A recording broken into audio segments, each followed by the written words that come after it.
नमस्कार भल खबर को आपण मानक स्वागत। आज खबर जुक्त 2 कला परीक्षा रे मालकानगिर महिला उच्च माध्यमिक विद्यालय कृति छात्री को प्रशासन पक्षर संबर्धना जनाଯାଇଛି। मालकानगिर महिला उच्च माध्यमिक विद्यालय छात्री प्रतिभा राणी नायक चलित वर्ष उच्च माध्यमिक शिक्षा परिषद द्वारा परिचालित जुक्त 2 कला परीक्षा रे 509 नंबर रखी विद्यालय टप्पर होइछन्ति।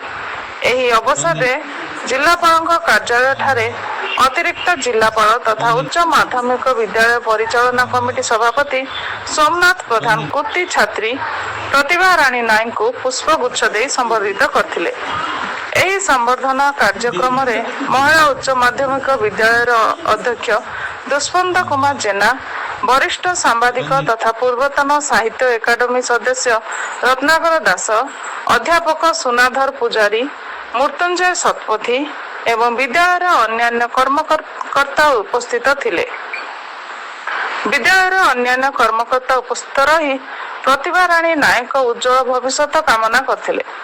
मालकानगिर भली एक उपांत आदिवासी अध्युषित जिले में नारी शिक्षार प्रचार प्रसार रे जिलार एकमात्र महिला उच्च माध्यमिक विद्यालय मालकानगिर गुरुत्वपूर्ण भूमिका निभाई आसी। विद्यालय उन्नत शिक्षादान पद्धति, श्रृंखलित परिवेश, रहणी व्यवस्था और गमनागमन सुविधा कारण जिलार अधिकांश छात्री उच्च शिक्षा पाई एही महिला विद्यालय उपरे निर्भर करुछन्ति। अभिभावक और छात्री मानक दीर्घ दिन दाबी को दृष्टि रखी विगत वर्ष विद्यालय सीट संख्या वृद्धि पाई 416 को पहुंचवा को जना पड़ी। नूतन पीढ़ीर चाहिदा को दृष्टि रखी रेडियो माल्यवंत गोष्ठी बेतार केन्द्र को स्वागत। जहाँ बहुत खुशी लगे आमर आदिवासी अध्युषित अंचल में आमर जो महिला महाविद्यालय मैंने टपर हो भल मार्क रखिछ। अच्छा ये केते समय पढ़ाई दौले? नमस्कार, मो प्रतिभा नायक वोमेन्स कॉलेज पढ़ी मोर रिजल्ट 509 आसी।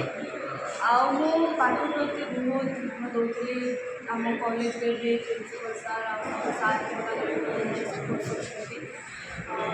सपोर्ट कर कॉलेज माहौल बहुत भल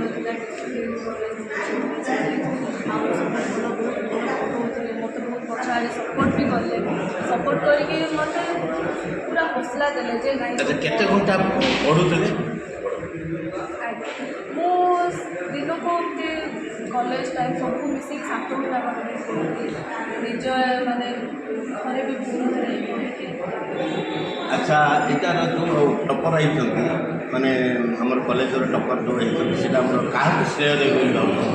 सब मो दीदी और पापा को देवी कहीं मत आर्ट्स कॉलेज पढ़ा मैंने आर्ट्स पढ़ा मना करते कि पापा और दीदी ही सब माने कहले हो तो इच्छा तू जो पढ़ा जाऊँ पढ़ू आ दीदी पापा बहुत सपोर्ट कले पछाड़ बहुत सपोर्ट कले जहाँद्वारा मुझे अच्छा फ्यूचर कौन करने चाहते आप पाठ पढ़ी सारा आप कौ लाइन जावाक चाहते आपणकर एजुकेशन लाइन जी कि इंजीनियरिंग जी कि अदर लाइन कौ लाइन? कॉम्पिटिटिव लाइन जावाक चाहूँगी। मोर गोटे एम अच्छी मुझे आईपीएस ऑफिसर भी ओपीएस एग्जाम देवी आईपीएस ऑफिसर देवी से आर्ट्स लाइन में चूज कली।